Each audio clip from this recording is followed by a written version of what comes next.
All of you, welcome back to yet another interview question for a DeFi developer and a smart contract auditor. So this one is one of the commonly asked question for a smart contract auditor. So the question is that in the context of Solidity and smart contract development, the SafeMath library include a function named null designed for multiplication of unassigned integer UNT256.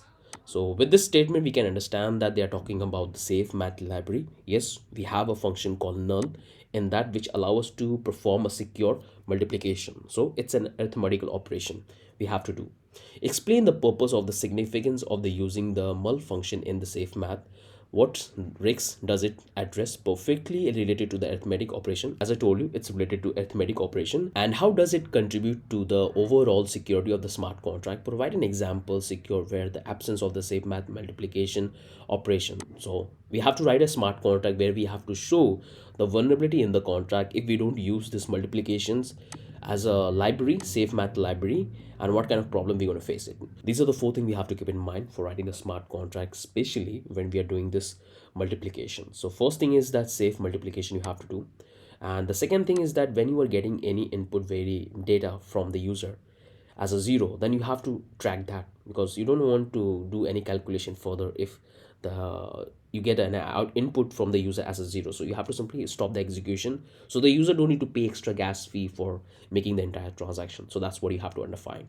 Then we have the overflow check, and then we have the reward and overflow. So these are the 4 points we have to keep in mind. So let's write the smart contract and let's test it out. This is the library contract I have written for this particular question. So they told us to write a library contract which will have this function called mul function, and it will take two unsigned integer which is going to be 256, and that's what I have done. I have called the SafeMath. Inside that I have this particular function because I have to perform a multiplication. So this particular function will take two integer variable, it's 256, and I'm making this public, and it's going to return a unt variable. So the very first thing I'm doing is I'm checking for a condition that a is if equal to 0, then I have to simply return it 0, and I don't want to continue the function ahead, otherwise it will cost unnecessary gas amount for the user.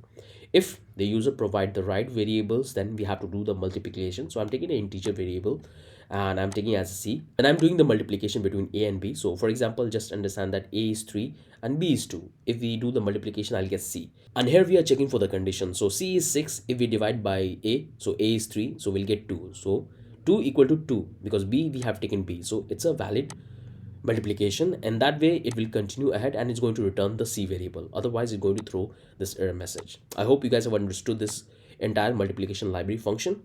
Now let's build the contract. So this is the very simple contract. I'm using this library and I'm taking this UNT256. All I'm doing, I'm simply calling this library function here and passing this variable. Now let's try to deploy and let's test this out. So I'm going to cut this one and I'm going to deploy this multiplications, and here we have that. So let me click on this OK. I got the contract.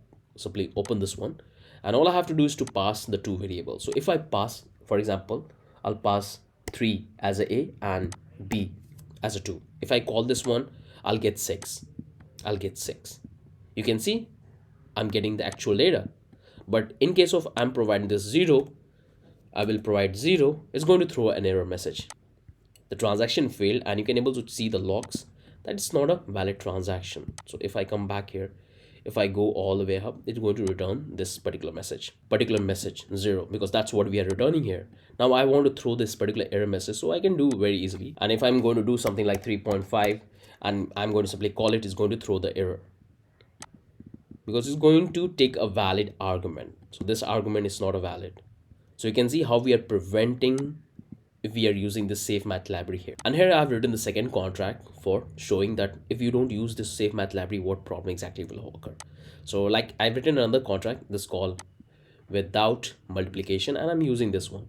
Okay, you can go with this ifs check which we have done, or you can simply skip, but it's always better that you can do that. So this time we're going to deploy this particular contract. So I'll come back here and let's close this one and let's try to deploy the contract. So we have this one. Now click on this deploy. The contract went through, and let me open this logs.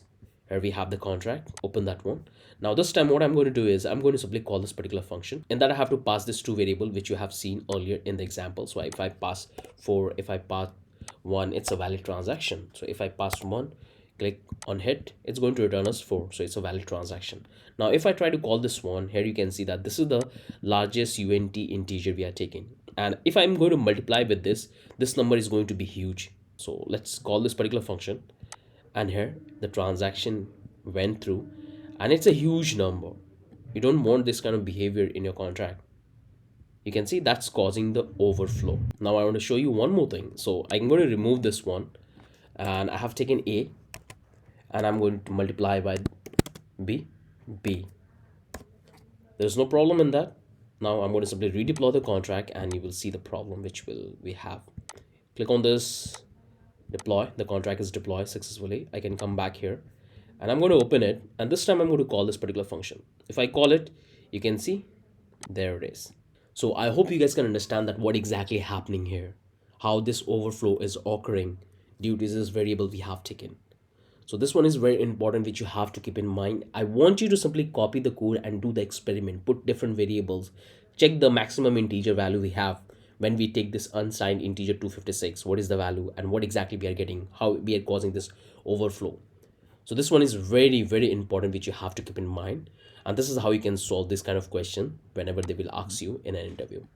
So try to analyze this, try to break down your question into multiple sections, and then try to solve it one at a time. Try to see what exactly you are getting and what variables you have.